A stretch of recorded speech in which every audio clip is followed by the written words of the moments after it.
Hello, welcome to the Inner Circle. I'm Robert Ross. I'm Kenneth Lee. And I'm Brandon Wright.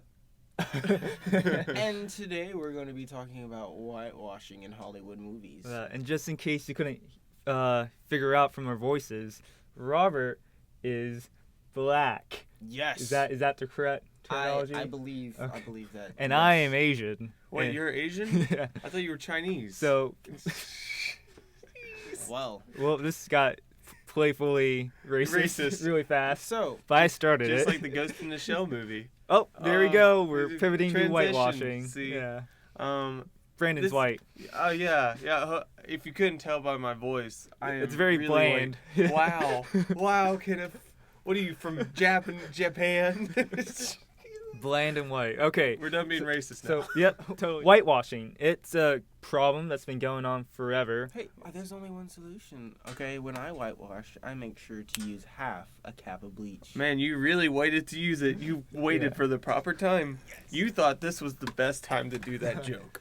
But why is everyone talking about it recently? Because Ghost in a Shell, an anime being adapted by a Western company called Paramount, you might have heard of them, is using Scarlett Johansson as the main protagonist. And I guess the core fan base has reacted in a negative manner, because I have not seen personally Ghost in the Shell, but I believe that takes place in Japan, as most animes do. With a Japanese protagonist? Yeah, Yeah. I believe. And is the story being localized? Like, is the settings going to be in the United States? We heard, and this was the reason why it got so crazy, is because they tried to CGI one of the extras to make them look Asian when they were white. That's weird, ain't it, Robert? Yeah. Like, okay, let's get close here. Robert, I want you to be judge. What makes Kenneth? Let's think about that and try taking that and put it on my face. That's disturbing. It's and disgusting. Kenneth's special, I'm special. Don't take what makes Kenneth and put it on me. I think it's an ugly practice when you think about it. Yeah, it's like, we watched a video before doing this from a famous writer who writes a lot of great stuff like Superman, American Alien, and American Ultra, called Max Landis. And he did a video explaining why we shouldn't be mad at Paramount or like certain actors. We just need to be mad that there's been fewer and fewer big stars that are, and there's like, he says there's like only 2 black big stars, like Denzel Washington and Will Smith. Robert argued Samuel Jackson. That I think that is true. You had a lot of Asian examples, but he said we don't even have any that come to mind, apparently. It didn't come to my mind, but I know you have a few. I know Stephen Young. Yes, Stephen Young is the guy who plays Glenn from The Walking Dead. Yeah. I think it's fair to say that he is a fan favorite from the show, right? So there's a fan base. I mean, how many people watch The Walking Dead? A lot, right? Hella. Me if I had cable. Yeah. Well, it's a cultural thing. Like, it's when you say Netflix, people know what Netflix is. Yeah. People know what The Walking Dead, hate it or love it, right? They know that who Glenn is to an extent, Yeah. right? So there is familiar names within Hollywood, right? Yeah. And granted, he's more of a TV star, but still, he's in our household, so we know him. He has the potential Yeah. to go to the big screen. Oh, yeah. I mean, same thing happened to Chris Pratt. Yeah, Chris Pratt, definitely. He was a fat white comedian. Why does he gotta be white? You know, and then he's now one of our top action stars. It's crazy.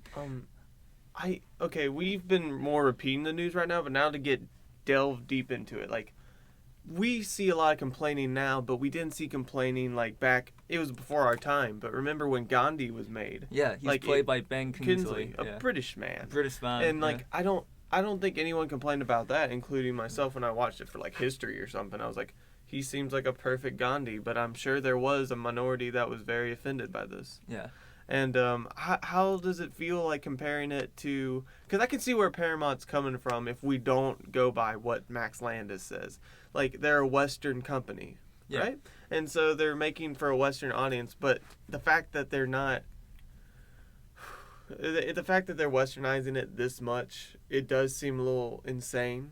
I mean, like, I'll use an anime example. Like, when you dub an anime, or when you translate to English for people who don't know what dub means, you localize all the jokes. Because I remember there'll be a Valentine's Day joke in an anime, but it's referring to White Day, something that we don't celebrate here in America. So they make a joke, just put another random joke in that Western audience would find funny and would justify them laughing. So I don't know if we can apply that kind of justification to it, but I don't know. And I can argue that I'll watch anime a lot and I can't tell what race they are.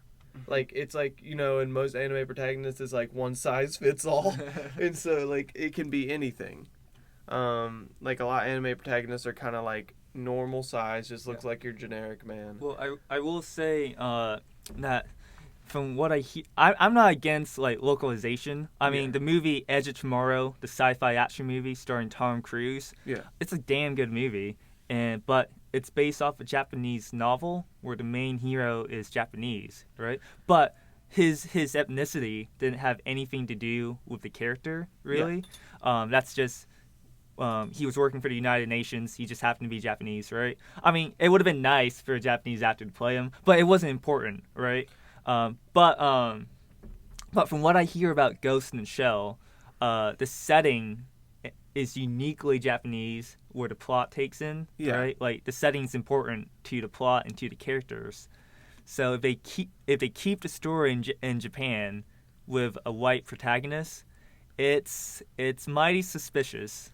Yeah. Yeah, and it would be kind of weird if, like, to give another, I guess it's related, like another anime example, like it's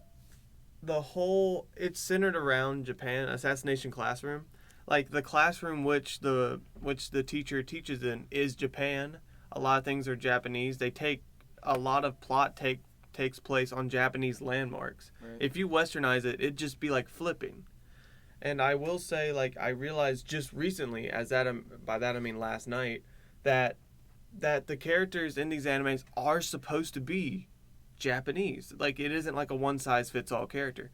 But, like, anytime I notice this, because I've seen it multiple times, anytime they have an American in an anime, this is a little small tangent, they make us all look the same. We're all, like, really loud. We're all, like, really generically buff. All of us are buff, and we all have, like, beards. That's basic, because I've seen it in, like, Assassination Classrooms, like, no, not the foreign exchange students, that's not fair. And they have, like, a white guy, like, I'm from America. And it's like, I'm like, okay, that's how they see us, and that's how they see themselves. Okay, that makes sense. But Max Landis, his view that the reason why these movies, we shouldn't complain, is because there's only a few big stars in Hollywood, right, that can carry a movie. Well, he says we should be mad, but he never really says what we should be mad at. Like, he doesn't really point to how we can make a change in his video. He just kind of complains at us for complaining. I'm like, okay, it's like, okay, you shouldn't be mad. You should be mad that we don't have as much stars. That's because these corporations don't give them chances. Well, yeah, let me counter his argument. And granted, I'm using a cop out, but Star Wars: Force Awakens, right? He actually argues about that in his video. Oh, really? Yeah, we didn't watch till the very end because I could tell some of us were getting kind of frustrated. I guess. Okay, what did he say about John Boyega? Yeah, like. He says, like, they have a huge budget, and unless you, like, have a Disney-sized budget, then you don't have the kind of money to risk on not hiring a big star, essentially. And he says since he doesn't know any Asian top stars or really big stars that could sell a movie. I think he needs to take a step outside his house. I mean, really, like, the world we're living in, like, our neighbors black, our neighbors are Asian. Our neighbors are Latino, but yet we don't have Latino action stars. We don't have Asian romantic comedy leads. We don't have a lot of just diversity in terms of protagonists. I mean, in a movie cast or a TV cast, there's diversity, right? But the protagonist is white, a white male, right? Even female white males get shafted. But yeah, the protagonist is a white male. Female white males? Female protagonist. I know. I got messed. Even the female white protagonist gets shafted. Diversity doesn't mean a thing unless diversity is cheap, unless the protagonist there's a diversity in who's protagonist when telling a story. Yeah. Yeah. Speaking of female white males, where's our representation of hermaphrodites? You know what? I think there was this really cool sci-fi movie with Ethan Hawke, and it actually did well in like the independent circuits. One of the main characters was a intersex character. I thought you were just about to cut me off after I said hermaphrodite. That's awesome. Yeah, dude. no, it's really like unique because those type of stories don't get told unless it's like a coming of age thing. Yeah. But yeah, it's a sci-fi movie with an intersex main character. It was really like unique, and I don't know, it's kind of like, cool. As long as it's relevant to the plot and it doesn't like they're not trying to like purposefully like make it a point to like. Oh no. The main thing was the sci-fi aspect, but that was just a part of the character, which is neat. Yeah. That's how you do it. To bring it back down to like final thoughts. Kenneth, being a Korean, by the way, I was joking. He's actually Korean. What are you personally offended by someone saying that you do not have like any of your fellow Asians are not big enough to get a movie made? Max Landis, like I could tell, like maybe that kind of offended you a little bit. It did, just because it's such a narrow way of thinking. Narrow-minded, yeah. Yeah, it's very narrow-minded. I think Aziz Ansari, his own Netflix show, which is really good. One episode kind of touched on the topic of whitewashing, and it was really well made. I suggest you guys watch it. I think it's episode 4.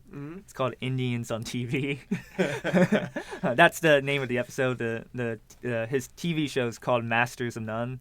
But yeah, I get a little upset because it's basically, the subtle point is nobody wants to watch a black man starring in a romantic comedy unless it's made for the black audience. Yeah, that's the general movie studio opinion that black romance isn't a mainstream thing, or Asian romance. There is no Asian lead in an American romantic comedy, except for that one TV show that got canceled with John Cho. But but you know what I mean? Yeah. So even stuff like Love, we're denied being able to see on the big screen, and even stuff like action heroes, like we're denied that as well. Yeah. So I think it's a really narrow mind of thinking. Yeah, and this is Well, it's like to make one final point, like I really don't want Ghost in the Shell to be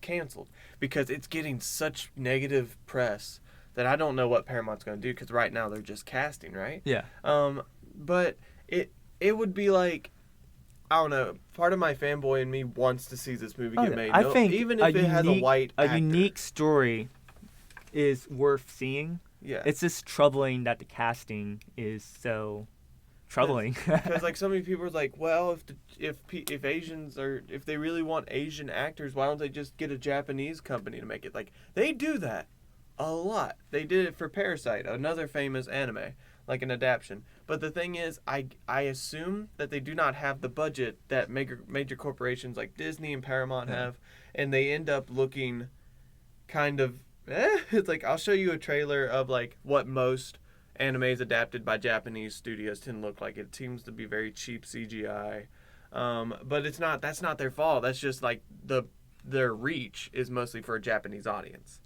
But anything else about this topic? Okay, so let's Robert's tired. He's done, man. Let's go into the music recommendations. Robert, what do you got? I recommend an entire album. An entire album? Yeah. Well, while you pull it out, I'm going to recommend a track uploaded by our own Robert Ross called 1,000 Miles. Oh, yeah. Which, oh yeah, that track. From his SoundCloud account, A Lonely Cloud, right? Mm-hmm. And that will be my music recommendation. I'm not as supportive to my friends. So my friends. My music recommendation is called Meg Myers. It's basically like a Lana Del Rey, but less famous. I understand. More indie, I understand. Yeah. Okay, and my music recommendation is Kenneth Sucks. And an album called Ardor by Teebs. Teebs. Teebs. And he is on SoundCloud or Spotify, or can we find him on both? You can find him anywhere. Okay, so he's pretty big. Yeah. But you can only find Robert Ross and Lily Cloud on SoundCloud. Or Bandcamp. Or Bandcamp. Can they support you monetarily? I don't know why you would, but yes. If you want to, give them your money. But we love you all. We'll see you next week. And then the week after that will be our final one. It's coming up. But we'll speak about that in our final podcast. Love you. Kisses, hugs, and kisses. All right, go away. Okay, Dad.